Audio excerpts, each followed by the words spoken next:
கிழக்கு நியூஸ் நேயர்களுக்கு வணக்கம். நான் பத்ரி சேஷாத்ரி. சில தினங்களுக்கு முன்னால் கர்நாடக தமிழ்நாட்டு எல்லையில் கர்நாடகத்துக்கு உட்பட்ட இடத்தில் 3 பழங்குடியினர் சுட்டுக் கொல்லப்பட்டனர். அது கர்நாடக வனத்துறை காவலர்களால் சுட்டுக் கொல்லப்பட்டனர். அது ஒரு சின்ன கான்ட்ரவர்சி ஆச்சு. கொஞ்ச நாளைக்கு அப்புறமா முதல் நியூஸ் வந்தப்போ கர்நாடக எல்லைக்கு உட்பட்ட பகுதியில் 3 பேர் சுட்டுக் கொல்லப்பட்டனர் அப்படிங்கிறது செய்தி. அதை அந்த கிராமத்து மக்கள், இந்த வனத்துறையினர் ஒரு வெர்ஷன் இருந்தது, அவங்க உள்ளே வந்தாங்க, அங்கே போச்சிங்கில் ஈடுபட்டாங்க, வனவிலங்குகளை வேட்டையாடினர், அவரிடம் வனவிலங்கு இறைச்சி எல்லாம் இருந்தன. நாங்கள் அவங்கள சேலஞ்ச் பண்ணப்போ அவங்க எங்களை நோக்கி சுட்டார்கள், நாங்கள் பதிலுக்கு சுட்டோம், அவங்க இறந்து போயிட்டாங்க அப்படின்னு. ஆனால் அந்த கூட்டத்தில் சுட்டுக் கொல்லப்பட்டவர்களோடு கூட சென்ற ஒருவர் தப்பித்து சென்று விட்டார். அவர் போய் இல்லைங்க, நாங்கள் அப்படிலாம் ஒன்றுமே பண்ணல, எங்களை இவங்க வேண்டுமென்றே ரொம்ப பக்கத்திலே நின்று சுட்டுட்டாங்க அப்படிங்கிறது தான் அந்த தப்பித்து சென்றவருடைய வாய்ஸாக இருந்தது. உடனே மக்கள் கூட்டம் திரண்டு எழுந்து வனத்துறை அலுவலகங்களை எல்லாம் அடித்து நொறுக்கி விட்டனர். அதுக்கப்புறம் கொஞ்ச நாள் கழித்து தமிழ்நாட்டில் வினோதமாக தமிழர்களை கர்நாடக காவல்துறை சுட்டு கொன்று விட்டது, இதை நம்ம இந்த விஷயத்தை ரைஸ் பண்ணுவோமா அப்படின்னு கேட்டாங்க. அரசு இங்கே என்ன பதில் சொல்கிறது அப்படின்னு தெரியல. இதற்கிடையில் தென் மண்டல மாநாடு நடந்தது. அதில் தென் மாநிலங்களுடைய முதல்வர்கள்லாம் வந்திருந்தப்ப DK சிவகுமார்கிட்ட பத்திரிகையாளர் சந்திப்பில் ஒரு கேள்வி கேட்கப்படுது. உடனே அதுக்கு அவர் ஒரு பட்டுன்னு ஒரு பதில் சொன்னாங்க. பாருங்க, நாங்கள் கர்நாடகா எங்கள் எல்லைக்கு உட்பட்ட பகுதியில் நாங்கள் பார்த்துக்கிறோம், தமிழ்நாட்டுக்கு இதுக்கு சம்பந்தம் இல்லை அப்படிங்கிற மாதிரியான ஒரு ஸ்டேட்மெண்ட் அவரிடம் வந்தது. பட் இதில் நம்ம பார்க்கறத விட பல விஷயங்கள் இதில் இருக்குது அப்படிங்கிறத நமக்கு நியூ இண்டியன் எக்ஸ்பிரஸ் இதை ரொம்ப விரிவாகவே கவர் பண்ணிகிட்டு இருக்கு. அதோடைய 2 நியூஸ் ரிப்போர்ட்டை வச்சு பார்க்கலாம். ஒன்று, இது நடந்த உடனேயே, நடந்த சில நாட்களுக்குள்ளாக வந்த செய்தி. அடுத்தது நேற்றைக்கு வந்த செய்தி. அதில் என்ன இருக்குது அப்படின்னு பார்ப்போம். இது சுட்டுக் கொல்லப்பட்ட தினம் அன்ஃபார்ச்சுனேட்லி ஆகஸ்ட் 15, இந்தியாவுடைய சுதந்திர தினம். அன்றைக்கு Kaveri wild life sanctuary, Hanur தாலுக்காவில், சாமராஜநகர் மாவட்டத்தில் காவேரி வைல்ட் லைஃப் சாங்சுவரியில் 3 பேர் சுட்டுக் கொல்லப்படுகிறார்கள். முதல் வெர்ஷன் எப்போவுமே அஃபிஷியல் வெர்ஷன் தான் வெளியில் வரும். அதில் என்ன முதல்ல சொல்லப்பட்டது, சுட்டு கொல்லப்பட்டவர்களோட பேரை கவனிங்க. அந்தோணி சுவாமி, பீட்டர் அண்ட் குமார், இதுதான் ஃபஸ்ட்டு வந்த பெயர்கள். பிறகு இன்றைக்கி நமக்கு இன்னும் விரிவான பேர் இருக்குது. சொல்கிற மாதிரி Sebastian, Anthonisamy, John Rose Peter, இதுதான் அவங்களுடைய பேர். குமார் அப்படிங்கிறவர்களுடைய பேர் செபாஸ்டியன் டேவிட் குமார், அதுதான் முழுமையான பேர். 3மே கிறிஸ்தவ பெயர்கள், அதை கவனிக்கணும். அந்த இடத்திலிருந்து ஓடி போனவருடைய பேர் மகிமா தாஸ். அது மகிமை தாஸ் என்று கூட இருக்கலாம், அப்படின்னா அதுவும் ஒரு கிறிஸ்தவ பெயராக இருக்கும் அப்படின்னு நம்ம வச்சுக்கலாம். ஓகே, ஸோ இவங்க 3 பேர் சுட்டுக் கொல்லப்படுகிறார்கள். கடைசி ஆட்டாப்சிக்கு வருவோம்.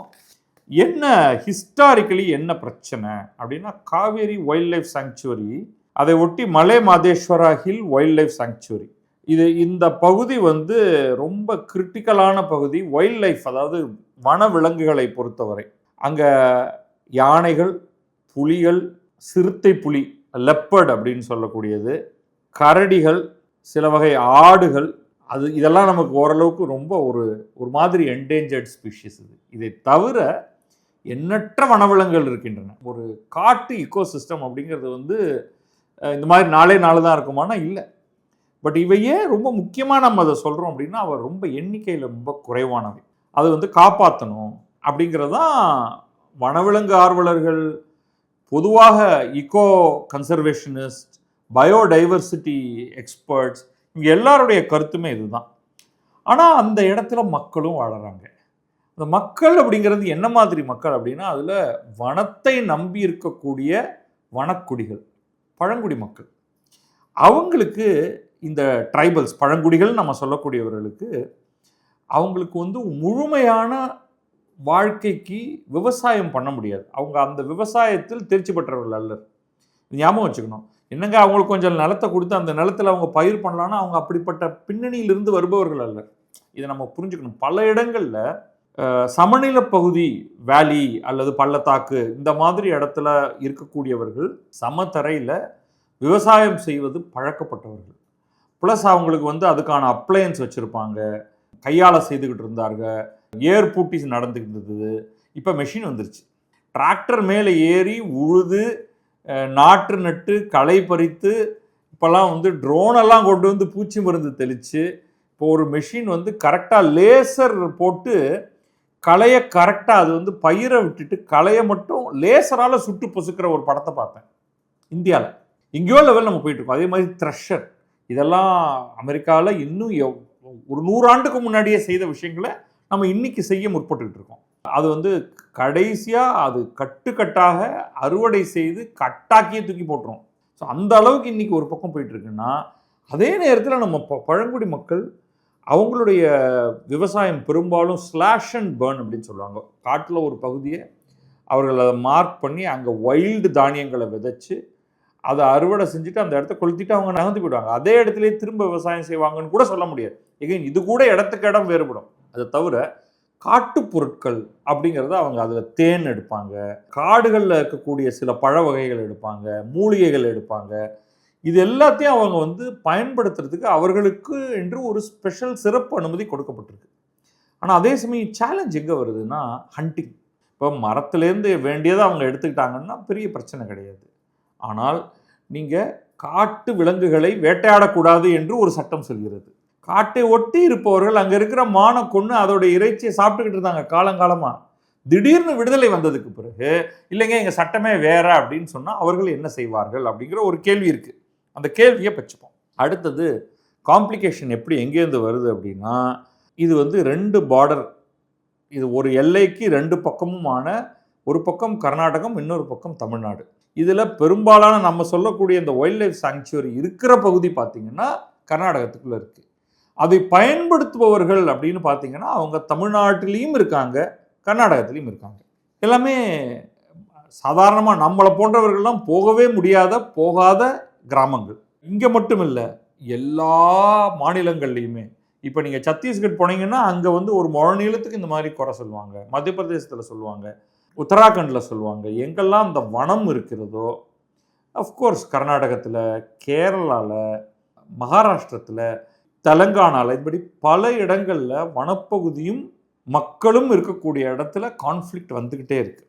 மக்களை பொறுத்த வரைக்கும் இந்த வனத்துறையை வந்து ரொம்ப ஒரு கொடூரர்களாக பார்க்குறாங்க. நம்ம உடனே வீரப்பன் காலத்துக்கு போக வேண்டியதாக இருக்குது. இப்போ வீரப்பன் காலத்தில் இந்த வனத்துறையினர் வந்து ரொம்ப அட்டூழியம் செய்வார்கள். அவங்கெல்லாம் வந்து வீரப்பன் இருந்ததுனால தான் அடங்கி இருந்தார்கள். ஏன்னா வீரப்பன் அவங்கள தூக்கிட்டு போய் கொண்டுடுவான், இல்லை கடத்தி வச்சு பணம் பறிப்பான். அந்த ஒரு பின்னணியை நம்ம இதோட சேர்த்து பார்க்க வேண்டியதாக இருக்கும். அப்பப்போ அவங்க வந்து ஆன்டி போச்சிங் ஆப்ரேஷன், போச்சிங்னா இந்த இடத்துல வனவிலங்குகளை கொள்ளுதல், வனவிலங்குகளை கொள்வதற்கு எதிரான நடவடிக்கை என்ற பெயரால் வனத்துறையினர் அவ்வப்போது இந்த கிராமத்து மக்களை கைது செய்வது, அவர்களை கொண்டு போய் கொஞ்ச நாளைக்கு வைத்திருப்பது, சித்திரவதை செய்வது போன்று பல்வேறு விஷயங்கள் நடந்திருக்கின்றன.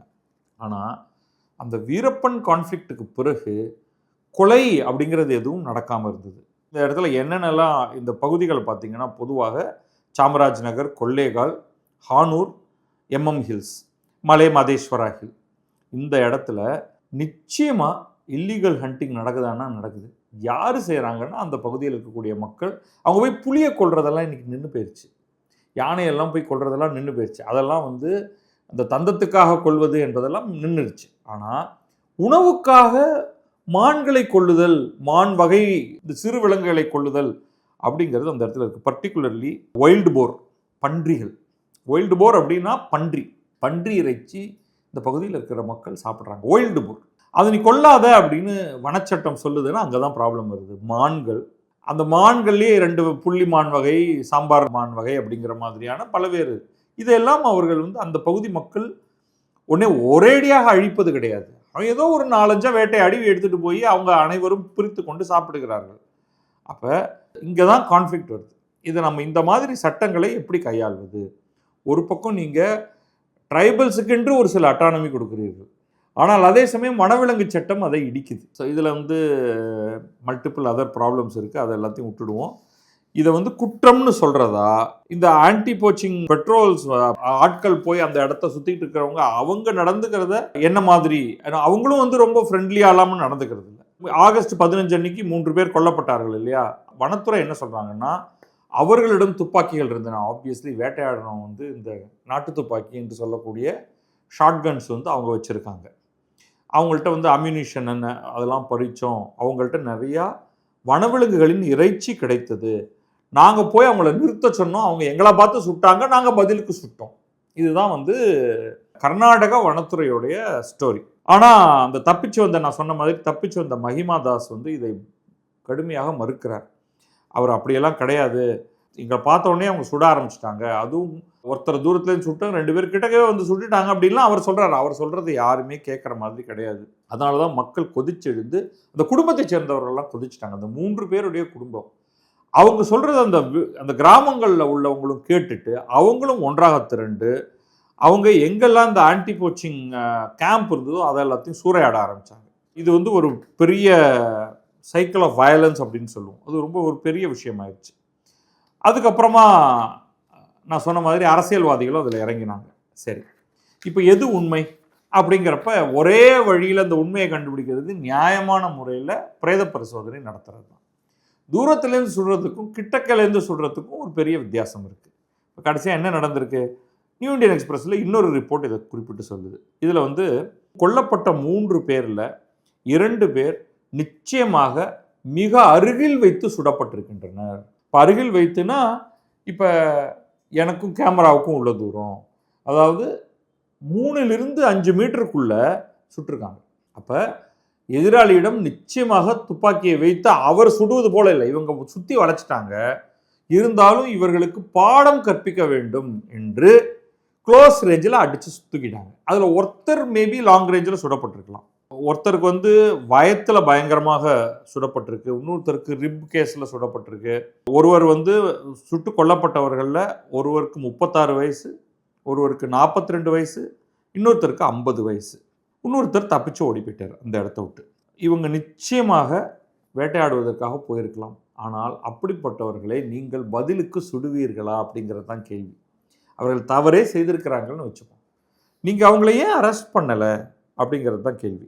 ஆனால் இல்லை, அவங்க எங்களை பார்த்து சுட்டாங்க, நாங்கள் வந்து செல்ஃப் டிஃபென்ஸ்னால அவங்கள பதிலுக்கு சுட்டோம் அப்படிங்கிறது நிற்கக்கூடிய ஒன்றா அப்படின்னு தெரியல. இதில் ஹிந்து கட்டுரை ஒன்று இதில் வந்திருக்கு. அவங்க என்ன சொல்கிறாங்கன்னா, இந்த கேஸை வந்து நம்ம ஊரில் சிபிசிஐடின்னு சொல்லுவோம், அதே மாதிரி கிரிமினல் இன்வெஸ்டிகேஷன் டிபார்ட்மெண்ட்டுக்கு ரெகுலர் போலீஸ்லேருந்து மாற்றி கிரிமினல் இன்வெஸ்டிகேஷன் டிபார்ட்மெண்ட்டுக்கு கொடுத்துருக்காங்க. இதை வந்து கேஸ் ஃபைல்ஸ் எல்லாம் அவங்கள்ட்ட கொடுத்துருங்க, அவங்க ஃபாலோ பண்ணுவாங்க அப்படின்ட்டு. ஆனால் இதில் 2 மாநிலங்கள் சம்மந்தப்பட்டிருக்கிறதுனால, அதாவது இங்கே தமிழ் பேசுகிறாங்க அப்படிங்கிறது இல்லை முக்கியம், தமிழ்நாட்டில் இருக்கக்கூடிய கிராமத்திலிருந்து சிலர் அங்கே போயிருக்கிறதுனால எங்களுக்கு இவங்களுடைய எக்ஸாக்ட் லொக்கேஷன், அவங்க கிராமத்துக்கு எல்லைக்கோட்டுக்கு இந்த பக்கம் இருந்தாங்களா அந்த பக்கம் இருந்தாங்களான்னு எனக்கு தெரியல. ஐடியலி இதை மூடி மறைக்கிறதற்கான எல்லா விதமான செயல்களும் செய்யப்படும். என்னதான் நீங்கள் வந்து போலீஸ்டேருந்து அதை கிரிமினல் இன்வெஸ்டிகேஷன் டிபார்ட்மெண்ட்டுக்கு அனுப்பிச்சாலும் அவங்க நடுநிலையோடு இதை விசாரிப்பார்கள் என்று சொல்ல முடியாது. ஸோ இது வந்து ஐடியல் ஃபார் சிபிஐ. ஒரு நியூட்ரலாக ஒருவர் வந்து இதில் உண்மை என்ன அப்படிங்கிறத கண்டுபிடிக்கிறதுக்கு. ஆனால் இதை சிபிஐக்கு யார் ஒப்படைப்பது? யாராவது ஒருவர் பொதுநல வழக்கு ஒன்றை எடுத்துக்கொண்டு கர்நாடக உயர்நீதிமன்றத்துக்கு போனால் ஒழிய இது சிபிஐக்கு நகராது. ஏன்னா தன்னிச்சையாக கர்நாடக அரசு இந்த வழக்கை சிபிஐக்கு மாற்றும் என்று எனக்கு நம்பிக்கை இல்லை.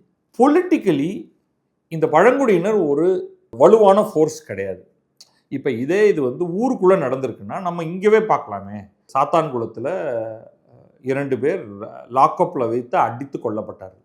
அந்த வழக்கை சிபிஐக்கு கொண்டு போக வேண்டியதாக இருந்தது. அதே மாதிரி அஜித்குமார் என்ற ஒருவர் திருப்புவனத்தில் ஸ்பெஷல் ஃபோர்ஸஸ்னால அடித்து கொல்லப்பட்ட பொழுது முதல்ல நம்ம வந்து சிபிசிஐடிக்கு எடுத்துகிட்டு போயிடுவோம்னு தான் சொல்லுவாங்க.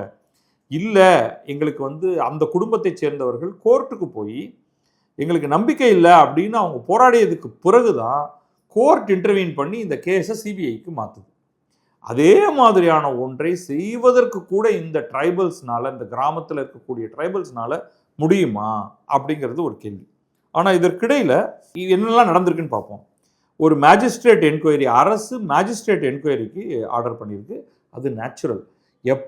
எப்பெல்லாம் வந்து ஒரு போலீஸ் அல்லது வனத்துறையினால் சுட்டு கொல்லப்படுகிறார்களோ, என்கவுண்டர் அப்படின்னு வச்சுப்போம், உடனடியாக ஒரு மேஜிஸ்ட்ரேட் என்கொயரி நடந்தாகணும். அதுக்கப்புறமா ஆட்டோமேட்டிக்காக தானாகவே Karnataka state human rights commission வந்து சுவமோட்டோ இதை கையில் எடுத்துக்கிட்டு இருக்கு. ஆப்போசிஷன்லேருந்து சிபிஐ என்கொயரி கேட்டாங்களான்னு தெரியல. அவங்க கேட்குறது ஜுடிஷியல் ப்ரோப். அவங்க ஜுடிஷியல் ப்ரோப் அப்படின்னா ஒரு சிட்டிங் ஹைகோர்ட் ஜட்ஜு வந்து இதுக்குள்ளே போகணும் அப்படின்னு அவங்க எதிர்பார்க்குறாங்க. ஏன்னா ஒரு மேஜிஸ்ட்ரேட் கீழமை நீதிமன்றத்தினுடைய கொஸ்டினிங்க்கும் ஒரு சுதந்திரமாக பயமின்றி இதுக்குள்ள விசாரணை நடத்தணும்னா ஒரு சிட்டிங் ஹைகோர்ட் ஜட்ஜ் பண்ணும்பொழுது அது இன்னும் வலுவானதாக இருக்கும். இதை வந்து கர்நாடகத்தில் 2 அவைகள் இருக்குது. தமிழ்நாட்டில் ஒரே ஒரு அவை தான். கர்நாடகத்தில் கீழவை மேலவை 2ம் இருக்குது. 2லையுமே எதிர்க்கட்சிகள் பாரதிய ஜனதாவும் சரி, ஜனதாதள் செக்குலரும் சரி இதை ரைஸ் பண்ணி வனத்துறை அமைச்சர் ராமலிங்க ரெட்டி பதவி விலக வேண்டும் அப்படின்னு கேட்டிருக்காங்க. அது நடக்குதா இல்லையா அப்படிங்கிறது தெரியல. ஸோ இது ஒரு பெரிய விஷயமாக மாறியிருக்கு. இப்போ என்னுடைய சில கருத்துக்களை சொல்கிறேன். போலி என்கவுண்டர்கள் 2 விதமாக நடக்குது. எந்த விதத்துலையும் நம்ம என்கவுண்டர்களை ஆதரிக்கவே கூடாது. அவன் வந்து வயலண்ட் கிரிமினலாகவே இருந்திருப்பான். அவன் வந்து ஒரு மோசமான ஒரு சில குற்றச்செயல்களில் ஈடுபட்டிருப்பான். பலரை வெட்டி கொண்டிருக்கலாம், அல்லது ஒரு நபரை வெட்டி கொண்டிருக்கலாம். சிறு குழந்தைகள் மீது செக்ஷுவல் அப்யூஸ் அட்டாக் செய்திருக்கலாம். அதே மாதிரி ரேப் கேசஸ் இருக்கலாம். இப்படி எல்லாம் இருந்துச்சுன்னா உடனே இன்ஸ்டன்ட் ஜஸ்டிஸ்ன்னு நம்ம மக்களே வந்து என்கவுண்டரில் போட்டு தள்ளிடுங்க என்று ஓப்பனாக அவங்க வந்து சோஷியல் மீடியாவில் எழுதுறத நம்ம பார்க்குறோம். அதுக்கு தகுந்த மாதிரியே இந்த ஒரு ஸ்டாண்டர்ட் ஸ்டோரி வச்சுருக்காங்க இந்த ஊருக்குள்ளே என்கவுண்டர் போடுறதுல. அந்த ஸ்டோரியில் ஒரு இம்மி கூட மாறாது எந்த ஸ்டேட்டில் நடந்தாலும். நான் கவனித்தது தமிழ்நாட்டில் நடந்திருக்கு, தெலுங்கானாவில் நடந்திருக்கு. மோசமான ஒரு ரேப் கேஸ், நான் அதெல்லாம் மறுக்கவே இல்லை. அப்போ ஒன் ஆஃப் த ப்ராசஸ் என்னென்னா, குற்றம் நடந்த இடத்தை அடையாளம் காண்பித்து அங்கிருந்து அதை நேரேட் பண்ணணும் அப்படின்னு சொல்லி குற்றவாளியை கூப்பிட்டு போவாங்க. கூட்டிகிட்டு போகும்பொழுது கரெக்டாக அவர் ஜீப்லேருந்து தாவி குதிப்பாராம். தப்பிச்சு ஓடுறதுக்கு முன்னாடி பக்கத்தில் கான்ஸ்டபிள் இருப்பாராம். கான்ஸ்டபிள் கையில் அவர் ஒரு துப்பாக்கி வச்சுருப்பாராம். அதை இவர் பிடுங்கிடுவாராம். பிடுங்கி விட்டு டுபுக் டுபுக்குன்னு சுடுவாராம். அவர் அதுக்கு பட்டு ஒரு காவலர் வந்து இப்படி நிற்பார். அல்லது அவர் வந்து ஒரு ஹாஸ்பிட்டலில் படுத்திருப்பார். அவருக்கு வந்து ஆரஞ்சு ஜூஸ் ஒரு பெரிய அதிகாரி கொடுத்துட்டு இருப்பார். உடனே அவர் ஓடிடுவாராம். பின்னாடியே துரத்திக்கிட்டு போய் சுட்டு விடுவாங்களாம். கடைசியாக பிரேத பரிசோதனை பார்த்தா குண்டு வந்து கரெக்டாக இதயத்தில் 3 அடி தூரத்துலேருந்து சுட்டிருப்பாங்க. அவ்வளோதான். அந்த பார்ட் வரவே வராது. எல்லாம் உள்கை. நீங்கள் என்ன வேணாலும் போடுங்க, எந்த கவலையும் இல்லாமல் எழுதி கொடுப்பாங்க. நீங்கள் என்ன எழுதினாலும் அந்த ஆட்டாப்சி மருத்துவர்கள் கையெழுத்து போட்டு சரி போடு ஒரு ஆள் ஒழிஞ்சான் அப்படின்னு உடனே மக்கள் வந்து கை தட்டுவாங்க. உத்தரப்பிரதேசத்தில் எவ்வளவு என்கவுண்டர் நடந்திருக்கு, தெலுங்கானாவில் என்கவுண்டர் நடந்திருக்கு, தமிழ்நாட்டில் என்கவுண்டர் நடந்திருக்கு. தமிழ்நாட்டில் ரொம்ப சமீபத்தில் இந்த ஆம்ஸ்ட்ராங் கொலை வழக்கு, பகுஜன் சமாஜ் கட்சியுடைய தலித் தலைவர் ஒருவர் அருவாளால் வெட்டி கொல்லப்படுகிறார். ஒரு கூட்டம், அதில் முக்கிய குற்றவாளியாக இருக்கிற ஒருத்தர், அவரை இதே ஃபார்முலா தான் கூட்டிட்டு போனாங்களாம். அந்த இடத்துல என்ன பண்ணாங்களாம், கரெக்டாக அவர் தாவி தப்பியோடி பதுக்கி வைத்திருந்த, அதுக்கு வரைக்கும் பதுக்கி வச்சிருப்பார். அவர் ஜெயிலுக்குள்ளே போகிறதுக்கு முன்னாடி வரைக்குமே என்னை இங்கே கூப்பிட்டு வருவாங்க, அப்போ சுற்றி இருக்கிற போலீஸில் ஒரு 1.5 கால் ஆளை மட்டும் நான் பிளேடு போடுவேன் அப்படின்னு அவர் பதுக்கி வச்சிருப்பாராம். எடுத்து வெட்டினாராம். இவங்க சுட்டு தள்ளிட்டாங்க. அப்போ முக்கியமான குற்றவாளியை எலிமினேட் பண்ணுறதுங்கிறதுனா உடனே உங்களுக்கு தெரியும் ஃபவுல் பிளே. உடனே அந்த வழக்கை வந்து சிபிஐட்ட கொடுத்துருக்காங்க. அது ஒரு பெரிய, அந்த சிபிஐக்கு போகிறத வந்து திமுக அரசு தடுத்து நிறுத்துறதுக்கு என்னென்னவோலாம் பண்ணுச்சு. கடைசியாக ஆட்சி மாறியதுக்கு பிறகு இப்போ இது வந்து மாறியிருக்கு. சில கேசஸ் வந்து பார்த்தீங்கன்னா சுட்டு பிடித்தனர் அப்படின்னு வருது. ஏன்னா ஐடியலி என்ன சொல்லப்படுதுன்னா, ஒருத்தன் உண்மையிலேயே தப்பி ஓடுறான் அப்படின்னா காலுக்கு முட்டிக்கு கீழே சுடு அப்படின்னு தான் சொல்லப்பட்டிருக்கு. ஆனால் இவங்க வந்து கரெக்டாக எப்படிங்க, அது எப்படிங்க ஹார்ட்டில் பொத்த போடுற மாதிரி சொல்கிறீங்க நீங்கள், என்ன அல்லது நெத்தி பொட்டில் சுடுறீங்க, அது எப்படிங்க? உங்களுக்கு அவ்வளவு பயிற்சி கொடுத்துருக்காங்களா உங்களுக்கு துப்பாக்கியால் அவ்வளோ தூரத்தில் சுடுறதுக்கு என்ற கேள்விகள் நமக்கு வருது. ஸோ கிளியர்லி இது மனித உரிமை மீறல். ஒரு ஆளை பிடிச்சிட்டேன், அவன் வந்து அதுக்கு பிறகு சட்டம் தான் தன் கடமையை செய்ய வேண்டும். அது வந்து பெருமையாக வெளில வந்து சட்டம் தன் கடமையை செய்யும் அப்படின்னு ஒரு கரப்ட் ஆள் ஒருத்தனை கைது பண்ணி அவனை வந்து வெளியில் விட்டதுக்கு பிறகு நீங்கள் சொல்கிறீங்க. பட் உண்மையில் காவல்துறை என்பது அப்படியெல்லாம் செய்வதில்லை. ஒரே ஸ்டோரி லைன். இதுலேருந்து நம்ம எப்போ வெளில வரப்போகிறோம்? இப்போ ஒருத்தர் வந்து தவறு செய்கிறாருன்னே வச்சுப்போம். மனிதனை கொலை செய்தாலே நம்ம அவங்கள வந்து என்கவுண்டர் பண்ணக்கூடாது. அவன் பாவம், அவன் ஏதோ ஒரு மானை சுட்டு கொள்றான் அவன் சாப்பாட்டுக்காக. நான் அதை கண்டோன் பண்ணல. What they need is education. சரி, அவங்களுக்கு வேற என்ன பண்ண போறீங்க? அவங்களுக்கு சாப்பாட்டுக்கு என்ன வழி? ஸோ நீங்கள் அதுக்கு அல்டர்னேட் கொடுங்க. நீங்கள் வந்து ஆடு வளங்க, மாடு வளங்க, ஏதோ பண்ணி கொடுங்க அவங்களுக்கு. அவங்கள வாழ வைக்கிறதுக்கான வழியை சொல்கிறதுக்கு பதில் they are use to eating meet. அவங்கள போய் அதுவும் வந்து வனவிலங்குகள், ஒயில்டு போர், பன்றிகளுக்கு பொறி வச்சு பிடிப்பாங்க. இது கேரளாவில் பல இடங்களில் நடந்து அதில் வந்து அவங்க வெடி வச்சு அதில் தெரியாத்தனமாக ஒரு யானை வாயை வச்சுவிடும், வெடி வெடிச்சிடும். இதெல்லாம் நடந்திருக்கு. என்னென்ன கான்ஃப்ளிக்ட்டுங்கிறீங்க, என்ன கான்ஃப்ளிக்ட்? நம்ம என்னென்னவோ பண்ணுறோம். இதே மாதிரி இந்த மயில்கள் தேசிய பறவை, அதை கொல்லக்கூடாது, அதுவும் வைல்டு பேர்ட். ஆனால் அது என்ன பண்ணும், அது ஒரு வயலில் இறங்கிச்சுன்னா அந்த வயலை தரமட்டமாக்கிடும், அதில் ஒன்று கூட மிச்சம் வைக்காமல் தின்னுபிடும். அப்போ நம்ம விவசாயிகள் பாவம், அவங்க ஏற்கனவே ரொம்ப கஷ்டத்தில் இருக்காங்க, மருந்து வச்சுருவாங்க, மருந்துன்னா விஷம் வச்சுருவாங்க. அதை தின்னு இது செத்து போய் அவனுடைய வயலில் விழுந்துருச்சுன்னா காலி.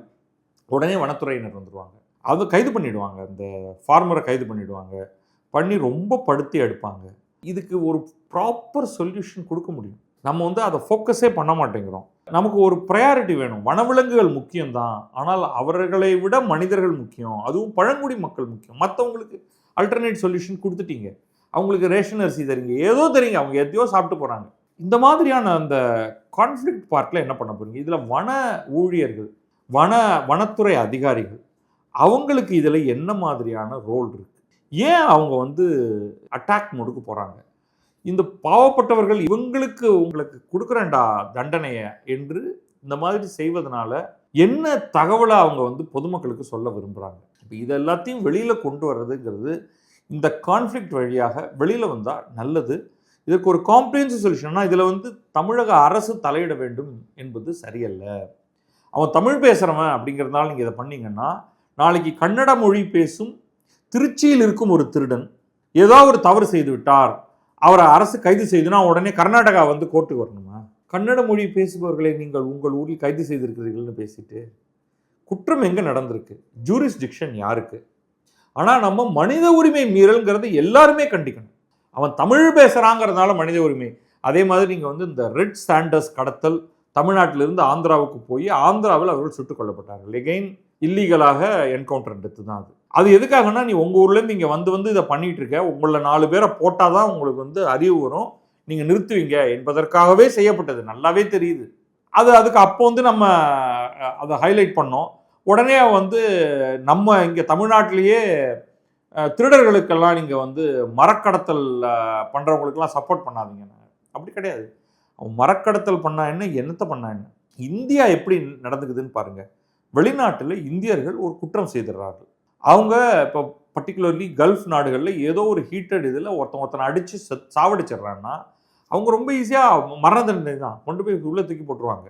அந்த இடத்துலையே இந்திய அரசு அவர்கள்ட்ட பேசி அந்த தண்டனையை குறைக்க முடியுமா? மரண தண்டனையிலிருந்து ஆயுள் தண்டனை ஆக்க முடியுமா? ஆயுள் தண்டனை ஆக்கி அந்த சென்டென்ஸை அவங்க எங்கள் நாட்டில் ஜெயிலில் வைக்க முடியுமா? உங்கள் நாட்டு ஜெயிலில் இருக்கிறதுக்கு பதில் அப்படிங்கிறதெல்லாம் நம்ம இன்னைக்கு நெகோஷியேட் பண்ணிட்டு இருக்கோம். இது நம்மளுடைய குடிமக்கள் என்ன தவறு செய்திருந்தாலும் அவர்களை சட்டத்துக்கு உட்பட்டு ஏதோ ஒரு விதத்தில் காக்க முடியுமா அப்படிங்கிறது தான் நம்முடைய நோக்கமாக இருக்கணும். அதே விதத்தில் தான் தமிழக அரசு இதில் ஈடுபடக்கூடாது. தமிழ்நாட்டை சேர்ந்த சில என்ஜிஓக்கள் இந்த குடும்பங்களுக்கு உதவி செய்வது அல்லது இந்த கேஸை கர்நாடகா உயர்நீதிமன்றத்துக்கு எடுத்துக்கொண்டு செல்வது, சிபிஐக்கு இதை மாற்ற வேண்டும் என்று கோருவதற்கு இன்டெரக்டாக நிதி உதவி பண்ணலாமே தவிர அரசாக உள்ள நுழைஞ்சா மிகப்பெரிய பிரச்சனையாக முடியும். அதில் தமிழக அரசு ஈடுபடக்கூடாது. போலி என்கவுண்டர்கள் அது தமிழகத்தில் நடந்தாலும் சரி, கர்நாடகத்தில் நடந்தாலும் சரி, ஆந்திரத்திலும் தெலுங்கானாவிலும் உத்தரப்பிரதேசத்திலும் எங்கு நடந்தாலும் அவை கடுமையாக கண்டிக்கப்பட வேண்டியவை. அந்த விதத்தில் சுட்டுக் கொல்லப்பட்ட 3 நிச்சயமாக 2 பேர் க்ளோஸ் ரேஞ்சில் சுடப்பட்டிருக்கிறார்கள். வனத்துறையினர் மீதுதான் தவறு என்பது முதல் கட்டமாக நமக்கு தெரிய வந்திருக்கிறது. அவர்களுக்கு ஏதோ ஒரு விதத்தில் அந்த குடும்பங்களுக்கு ஒரு காம்பன்சேஷனும், அதைவிட முக்கியமாக அங்கே உள்ள பழங்குடியினருக்கு ஒரு நிரந்தர தீர்வும் வர வேண்டும் என்று வேண்டுவோம். நன்றி, வணக்கம். நான் பத்ரி சேஷாத்ரி. இது கிழக்கு நியூஸ்.